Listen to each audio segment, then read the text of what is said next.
Hey guys, I'm really excited to share the third episode in our Bigger Than Me Change Maker series, and it's with Vicki Scheffel.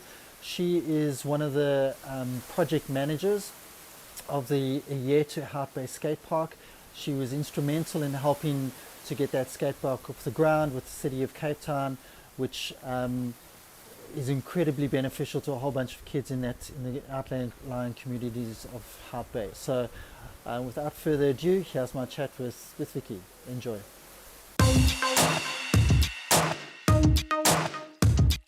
Hey Vicky, how are you? Hi Greg, good thanks. How are you? Good, thank you. Thanks so much for joining our third episode of Bigger Than Me Change Makers. We've had a really good response to the series so far. Yeah, and I mean, I know you and I, we've been trying to do something for quite a while. And then that something called COVID hit, and then we didn't chat for a long time. So I'm really happy that we're able to just sort of chat. And you have been doing, you and everyone you work with have been doing some incredible work in Hout Bay, in particular with the year to skate park and helping to get that eventually launched. I know it was a massive project. It's a beautiful skate park. Um, so I just wanted to just sort of chat to you, highlights about the good work you're doing, the reasons why you've sort of jumped on board with this project. Obviously, you love skating. I know you skate with your sons and that sort of thing. But I think there's sort of a much bigger societal challenge that you're trying to address here at the end of the day, and that's with helping youth first of all get off the streets, helping them with better opportunities, etc., etc. So yeah, tell me a little bit about the project and what it is, what your mission is. Yes, so Eyethu was really founded by mistake, to be honest, or we can call it divine intervention. Yeah.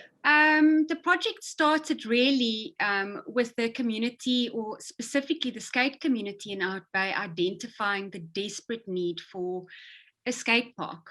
They were skating in a road behind Checkers, if you know Hout Bay, and the residents really did not like it much.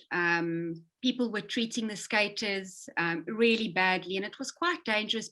People speeding up and down that road. So the skaters of Hout Bay actually reached out onto our community forum on Facebook and said, we are very keen to start a project to rally for a skate park in Hout Bay. And is there anybody that would be interested in joining? At that point, MJ, who was one of our founding members, posted that on Facebook. And Rotary, funny enough, jumped onto the post and said, we are looking for a new project. We are looking for a project that involves public spaces and specifically areas where the youth can, benefit from the area.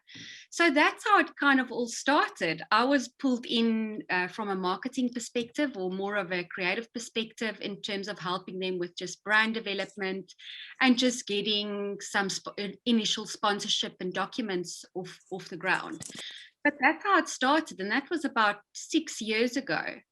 And I mean, if anyone's actually been to the skate park, it's just outside on the corner there where the circle is, just outside in Zambia. It's a beautiful skate park. It's world class. I've taken my sons there before as well a few times, and it is always packed. There's so many kids having an awesome time there. Tell us a little bit about, aside from the kids just going there to skate and have a good time, what is sort of, I know you working quite a lot with a mentorship sort of program in the background and that. Tell us a little bit more about this. So when obviously skating is kind of the mechanic to get the kids there, but there's a bigger idea in terms of trying to help them once they're in sort of that environment. Yes, absolutely. I think if you take the geographical layout of Hout Bay, you'll understand that we've got a very prevalent colored community and a very prevalent black and kind of like a valley environment. And what we did find was is that the skating really brought those communities together. And it was just so inspiring to see for us, because really it was a social catalyst. And that is really, you know, what really inspired the entire project. MJ actually informally mentored some of the skate kids. And I mean, some of those friendships and bonds have last lifetimes. So for us, social cohesion was one of the things that was very, very top on the list in terms of a founding principle. And then obviously for us too, the kids, we realized that the kids didn't really see us as teachers or elders or anything like that. And we really attracted very marginalized youth, and really kids that were destined to perhaps even fall into crime, who are children-led households, from children-led households. Most of the kids don't have any fathers. And what we've realized is that just that social check-in with them and having that kind of peer-to-peer sharing in a very informal manner, really inspired the kids to just be better at life, be better at anything. You know, their marks started improving, they started attending school, even just the small kind of expectations we had of them in terms of assisting with registration, marking the boards, being accountable for the boards that are at the training session, you know, just seeing this whole thing unfold, and how the social cohesion and the structure within our little skate community started empowering the kids to become better at everything, better at life, better at school, and really, yeah, from seeing how they just take accountability with the boards and seeing the natural leadership skills just starting to blossom. It's just been phenomenal. I mean, some of the kids have been with us for 5 years now, and they are, I mean, when we met them, they were 10, and now they are full-blown teenagers. Yeah, and I can imagine. It is just phenomenal to see. I mean, and some of them I really thought would never finish primary school. I thought it's a done deal, you know, we're going to lose these kids, and they stuck in there, and skateboarding really gave them another lease on life. Yeah, sense of purpose. Yeah, it's And something an that absolute sense of, yeah, it's something I've noticed a lot with you know, with any work we've done with our clients, is that as soon as you give a lot of these underprivileged kids, or anyone really, you know, a sense of purpose, something to look forward to, something to be motivated by, that can take them out of that environment for whatever it is, just even if it's an hour or two or whatever. It literally just shifts them completely, you know, into a different mindset, and opens their eyes to other potentials that you know, just completely gets bogged down by your environment and that sort of thing, where it literally opens up a world of opportunity for them. yeah, that's very true. I mean, we started seeing that some of them have never actually left Hout Bay to go to a shopping mall, for instance. So Yeah. a trip to the Shred and a trip to the V&A waterfront, all of a sudden, you know, just like you say, opened up their eyes to this whole new world that they weren't aware of, you know, and working so hard to get to those competitions, and then winning all the gear, you know, and the kit, because our kids have become so good that they actually can compete in the competitions, and then walking away with prizes. So, Yeah. I mean, it's just really been phenomenal to see how this has given them an opportunity to also have a dream. You know, I think when I met them, I would say to them, you know, what do you see in your future? Where do you want to be? And they couldn't answer me, you know, but if you speak to them now, it's so lovely to see content creation, and I want to be a videographer, and I want to travel to America, you know, and go skate there. And it's just so lovely to see that there's these possibilities now, you know, and it seems more attainable to them, where previously it would have just been a pipe dream. Yeah, it's incredibly inspiring to see what sport can do from or any, you know, I mean, I've seen it with, you know, with surfing or with music or anything like that. You know, as soon as there's something that can inspire, it's incredible the opportunities that open up. I also wanted to just sort of chat, you know, I know how important that skate park has been for the kids in the Hout Bay area. So what happened when we went into lockdown? How did that work?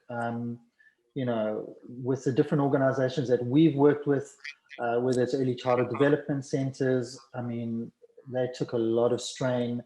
You know, the kids weren't coming to early childhood development centers anymore, weren't going to school anymore, were stuck at home. A lot of the times, those that meal that they would have potentially got if they'd gone to school or the early childhood development center, that they would stop getting. So how did you guys cope with that? Did you cope with that? Yeah, and I mean, what did you learn from that experience? I mean, thinking back now, it actually gives me cold shivers. Yeah. We actually did not cope very well. Our kids are very hooked on skating, and to them, it was their escape.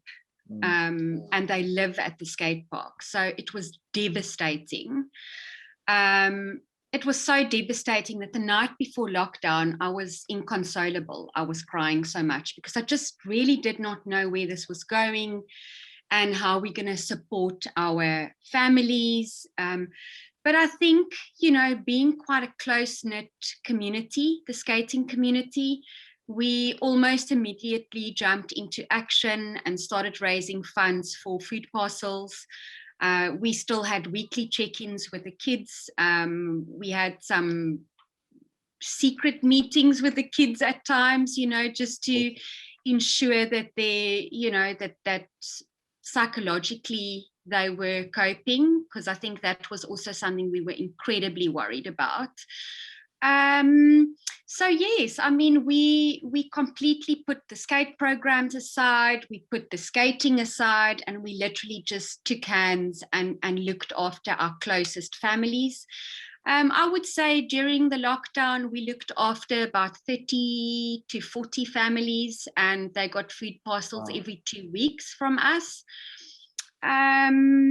We managed to get some of those, I don't know, printed kind of permits, you know, that you could download from the website. And I managed to go and drop those parcels with the families, which was great for me because it gave me an opportunity to do a face-to-face check-in and really see what was going on there. But it was an overwhelming sense of fear of the unknown and really people struggling, you know, financially. In fact, some of our skaters have families have still not recovered, have lost their jobs, and some of them didn't have pay as you earn paid over. I mean, there was a huge knock-on effect. But for us, it really, I mean, it was another example of how, you know, building a community project just brings people so close together. And once you're part of something like that, oh, I don't know, Greg, it's unbelievable to see how people just care for each other, you know?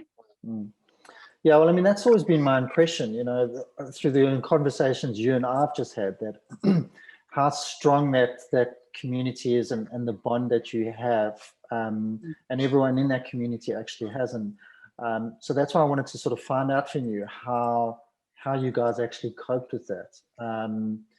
Because I know, I mean, I think a lot of people, you know, we psychologically, we're seeing the effects of this extended lockdown and just not being able to see people or wearing masks and psychologically how that affects kids in particular. I know I hate wearing a mask, but I'm well aware of the benefits of that. You know, so it's a very tricky experience. I know you have now launched a new nonprofit company, a new MPC. Do you want to talk a little bit about this? I think you said something about it based on what you've learned from your skate park experience. You're now taking this into the new entity. Can you chat a little bit about that? Yes, yes. Greg, after we built the project, we realized that now what? The park is built Yeah, and where to from here. And I think everyone on the project team, was so emotionally invested that we kind of felt lost. We were like, what do we do next? And we decided that we learned so much in terms of how to take control of your own public spaces, all the protocols around that, writing those proposal documents, what you need to put in those documents to raise funds, for instance. which I think if anyone's actually gone through the process of filling in those, it is a mission. I mean, it's yeah, and it's an admin nightmare. Yeah. Absolutely. And I think a lot of people want to take control of their public spaces, but it feels so overwhelming that they just don't do it. And we want to inspire the youth to say, for the first time in 30, 40 years, you are able to sit down in a boardroom with your ward councillors and your local council, and you're able to make a change. Your voice really matters, and you're able to make those changes in your community. So that's what we're hoping to do. We're still going to continue to support the skating communities and seeing how we can support our families and our kids and helping them to get sponsorships and get them to competitions. But what we really want to do is deepen and widen our impact to see how we can get people, specifically in marginalized communities with very few public spaces, how we can inspire them to take control of those spaces and to, lobby for those areas, that will be beneficial for their communities. Greg, it was also a public-private partnership, which is a very new kind of model where the community takes absolute responsibility for raising the funds for the building of the park, and then the city provided the land, so there was this beautiful collaboration where we were able to really, from a grassroots level, get involved and getting the city involved, and really creating something meaningful for our community. And I think there's so many opportunities in South Africa for that. Sure. And if we can help other people do the same, that will be our absolute pleasure. Yeah. So, I mean, you're looking, it doesn't have to particularly involve skating, or it could involve really any sort of outreach activity or program or whatever, or sport or whatever, as long as it's as long as it's adapting that kind of foundation or model that you guys have learned from into that sort of activity or whatever it might be, right? That's right, absolutely. And also just the learning in terms of, marketing the project and creating that narrative and that community around your project. At the end of the day, and I understand, you understand this very well, but at the end of the day, if anybody is going to help fund you, they need to understand what you are about. And if you're not going to get that story out there, it's very difficult for people to find you and understand what you are about. So yes, I think we learned the hard way, and we're happy to share those learnings. Yeah. Well, sometimes that's kind of the best way, really. Just do it and then figure it out afterwards. That's kind of my experience anyway. Vicki, so I wanted to, if anyone wants to get hold of you and chat to you about whether it's the skate park and what you guys have done at the skate park, or your new profits company and the initiative there, which you're co-founder and director of, how can they get in touch with you and speak to you? And yeah. Well, I think they can find us on Instagram and on Facebook. It's Eyethu Hout Bay Skate Park, both of them. Otherwise, people are welcome to email me directly on vicky@eyethuskatepark.org.za. And I can also send you the information. Yeah, we'll put them in the links and the write-ups and that sort of thing below. Vicki, we've sort of run out a bit of time, so I just want to say thank you so much for the incredible work you're doing. I'm very glad that we finally managed to actually have this chat. And yeah, I'd love to, I really love the project, and I'd love to sort of carry on talking about how we can help, exactly like you mentioned, tell the story, get the word out there. But I thought this would be a really good start to Thank you for having us. go with. Yeah, cool. Well, have an awesome day, and we'll chat soon. Thanks so much. Thanks, Greg. Cheers. Take care. Bye.